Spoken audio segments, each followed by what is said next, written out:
Today we'll show you how to add the second seat to your cityselect by babyjogger stroller.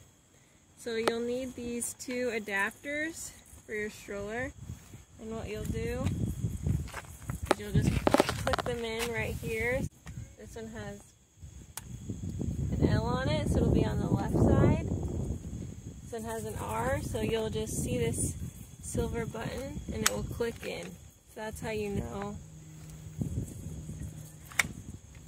So now that those are clicked in, you can add your second seat.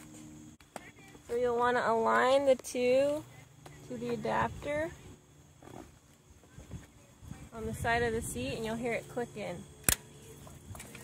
Then it's good to go. So you can do the seats in a variety of different ways.